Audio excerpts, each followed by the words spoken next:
Quarter ফাইনালের হাড্ডাহাড্ডি ম্যাচে এবার শক্তিশালী চিলির বিপক্ষে মাঠে নামতে চলেছে আর্জেন্টিনা।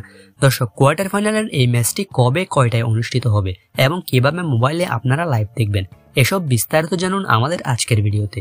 দর্শক, ইতিমধ্যে শেষ হয়েছে ভেনেজুয়েলার মাটিতে অনুষ্ঠিত হওয়া অনূর্ধ্ব-20 কোপা আমেরিকার গ্রুপ পর্বের সকল ম্যাচগুলো, যেখানে গ্রুপ বিতে মোট 4টি ম্যাচ খেলেছে প্রত্যেক দল। 4 ম্যাচ খেলেছে আর্জেন্টিনাও।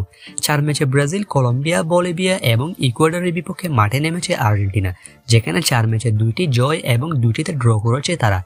2টি জয় এবং 2টি ড্র করার মাধ্যমে মোট 8 পয়েন্ট নিয়ে পয়েন্ট টেবিলে 2 নম্বরে থেকে কোয়ার্টার ফাইনাল নিশ্চিত করেছে এচিভেরিদের আর্জেন্টিনা। আর কোয়ার্টার ফাইনালে আর্জেন্টিনা মুখোমুখি হবে এবারের টুর্নামেন্টে দুর্দান্ত পারফরমেন্স করা শক্তিশালী চিলির বিপক্ষে। দর্শক, চিলিও এবার টুর্নামেন্টে গ্রুপ পর্বে 4 ম্যাচ খেলেছে। 4 ম্যাচে 2টি জিতেছে তারা এবং 2টি ম্যাচ হেরেছে। সবকিছু মিলিয়ে এবার টুর্নামেন্টে ভালো পারফরমেন্স দেখিয়েছে চিলি, যে কারণে চিলির বিপক্ষে কোয়ার্টার ফাইনালের ম্যাচটি সহজ হবে না আর্জেন্টিনার জন্য, অর্থাৎ ভালোই পরীক্ষা দিতে হবে আলবিসেলেস্তেদের।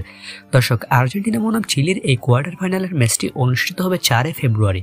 4 ফেব্রুয়ারি বাংলাদেশ সময় কয়টায় শুরু হবে তা এখনো প্রকাশ করেনি। প্রকাশ করলে আমাদের চ্যানেলের পক্ষ থেকে জানিয়ে দেওয়া হবে। এবং কোয়ার্টার ফাইনালের ম্যাচটি আপনারা লাইভ দেখতে পারবেন কনমেবল ইউটিউব চ্যানেলে। তাছাড়া স্পোর্টিফাই অ্যাপসেও আগের মতো ম্যাচটি লাইভ দেখা যাবে।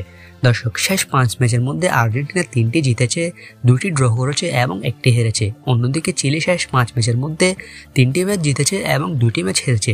সবকিছু মিলিয়ে বলা যাচ্ছে না বর্তমানে ম্যাচটি কে জিততে চলেছে। দর্শক, মাঠের ফুটবলে দেখা যাবে এক রোমাঞ্চকর ম্যাচ। কোয়ার্টার ফাইনালে মুখোমুখি হবে শক্তিশালী আর্জেন্টিনা এবং চিলি। দর্শক, আপনার মতে এই ম্যাচটি কে জিতবে? কে যাবে সেমিফাইনালে, আর্জেন্টিনা নাকি চিলি? আপনার কি মনে হয়? কমেন্ট করে জানান আপনার মতামত।